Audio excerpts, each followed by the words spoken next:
Ito na, bagong desisyon ng ICC. Nagbigay na ho ng ultimatum, kasunod na kukunin at ikukulong diyan sa Dahig, Netherlands, itong si Senador Bato de la Rosa. Alright, welcome back to my YouTube channel. I'm Andy's Vlog. Mga kaibigan, latest update tungkol dito sa arrest warrant ng ICC laban ho kay Bato. Ay mayroon pong desisyon ang ICC na lumabas at siyempre kakibat nito nakasunod na ang pagkuha, pagdampot dito ho kay Bato de la Rosa. Pakilike lang po ang video na ito kung nagustuhan nyo ho. Sabay-sabay po nating i-like ang video na ito. At pwede po kayong mag-subscribe, mag-share ng video na ito. Ito, mga kaibigan, at ito ang mainit-init pa. Ang tanong ngayon ay nasaan na si Bato? Ay bigla ho na akong nagtago ito. Ang dami nang nagbibigay ng impormasyon na biglang nawala ho si Bato at biglang nagtago diyan sa kabundukan. Mga kaibigan, simula ang pumutok ng balita tungkol dito sa bagong desisyon ng ICC at kakibat nito ang pagkuha dito kay Bato kasunod na. Shoutout po sa lahat mga kaibigan. Huwag niyong kaligtaan panoorin ho ito. Bagamat ito ay mayroon po tayong hinihintay. Hindi po natin masisisi kung bakit tumatagal lang ganito ang ICC sa paglabas ng ICC warrant. Kahit ganun din ho na kapag mayroon pong bagong latest update galing diyan po sa ICC tungkol dito sa arrest warrant ay binibigyan po natin ng anumang public opinion. Hindi po yan fake news. Mayroon po tayong batayan mga kaibigan. Datapwat sa puntong ito, katulad doon ito, bagong labas na balita, bagong desisyon tungkol dito sa ika nga po usapin ng ICC warrant ni Bato de la Rosa. Shoutout po sa lahat mga kaibigan. Siyempre malaking ginhawa ang dulot nito dahil unang siguradong pwedeng mag-proceed ang kaso laban kay Duterte. May isa na lang katangtanging issue tungkol sa fitness to stand trial. At pangalawa, pwedeng tumuloy ang investigation na sinimulan nga ng 2021, hindi pa tapos hanggang ngayon. At dito, posibleng magtukoy pa ng ibang responsable, yung mga co-perpetrator ni Duterte, katulad ni, posible Senator Bato de la Rosa. So after... Ayan mga kaibigan, matindi ho. Huwag nyo pong kaligtaan ang karugtong nito na panoorin dahil dito po ang sinasaad ang paglabas ng ICC warrant ni Bato de la Rosa. Ay kung magugunitan nyo ay pinagtibay ho, lumabas na desisyon ng ICC na ilang oras lang po ang nakakaraan na pinagtibay nila na itong karapatan ng ICC na ika nga po ilitisin itong si dating Presidente Digong Duterte.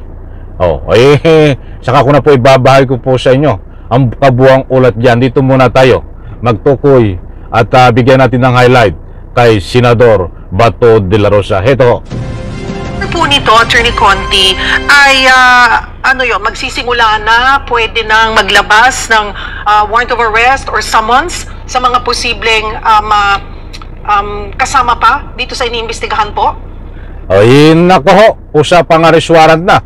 Hindi po tayo nagpapakalat ng mga fake news. Buhat po dito sa 1PH kay Ma'am Cheryl Cosin ay binahagi naman po dito sa balitang ito ang paglabas ng ICC warrant. Ito, ibabahay ko po sa inyo ang complete details dito mga kaibigan. Ito. Well, I would say that the prosecution is now emboldened, empowered to apply. So sila ang mag-a-apply kasi muna na warrant of arrest kung hindi pa nila nagagawa. At itong korte ay may layak ngayon na pagpasahan kung i-grant yung warrant of arrest na additional pa. Kumbaga medyo mas may ka na dito, mas may confidence na hindi na naman, na malinaw na may kapangyarihan ka. Kasi itong tanong na to, may kapangyarihan ka ba at all na magpasa ng kahit na ano patungkol dito? At kung ikaw ang korte na laging kinikwestiyon ang kapangyarihan o otoridad, di lagi kang patumpik-tumpik. Dito, may certainty at may confidence na dapat ang korte. Attorney Conti, gaano kabigat yung legal na epekto ng... Nakto po, ay kaya pala nagtago na si Bato eh. Dahil legal na ho, naglabas ang desisyon ng ICC na legal ho ang kanilang ika nga po'y kaugnayan dito ho kay Digong Duterte para litisin dahil kumakalat to at pinapakalat ng kampo ni Digong na kinidnap daw itong si Digong dahil walang jurisdiction ang ICC sa atin mga kaibigan. Datapos sa puntong ito ay nagbigay po ng hatol desisyon ang ICC na legal mga kaibigan. Muli inuulit ko, saka ko ibabagi sa inyo kung ano naging batayan nila na naging legal.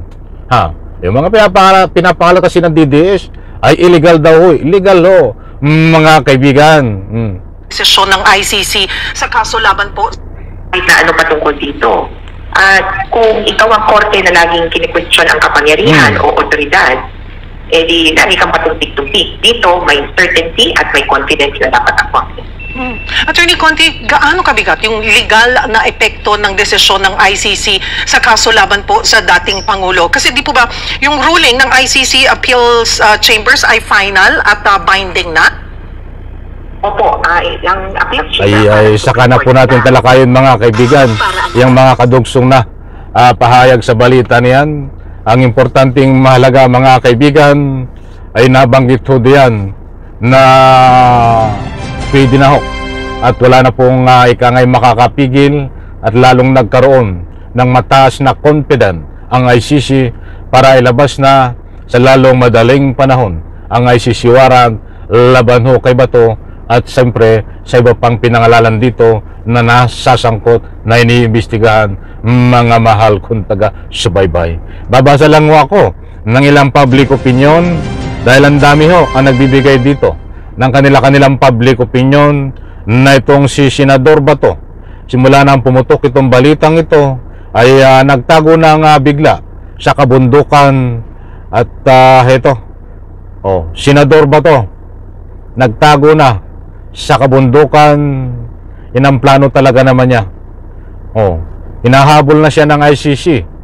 Kaya't biglang nagtago. Ay hindi pa nga lumalabas ang arrest warrant, mga idol. Ay biglang nagtago na ito ayon dito sa mga nagbibigay ng public opinion. At hindi pa aktual na hinahabol ng ICC.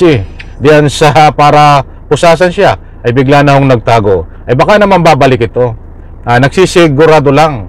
Dahil sa lalong madaling panahon, sa maniwala po kayo sa hindi, ay lalabas ang arrest warrant nito upang ikulong diyan ho sa Dahig, Netherlands. Ang dami nga nagbibigay dito ng mga komento, tuluyan na nagtago kaya hindi nyo nakikita si Bato. Ayaw nang pumunta sa Senado. Pupunta siguro yan, nagpapalamig lang. Nako, ang dami ho nagbibigay, hindi ko na babasahin lahat. Paliwanag lang ho, hindi pa nahuli si Bato. Wala pang arrest warrant at pwede pong lumabas sa lalong madaling panahon ayon ho sa balitang ito. At maliwanag naman po diyan na mayroon po tayong batayan. Alam ko po, matagal-tagal itong isyong ito.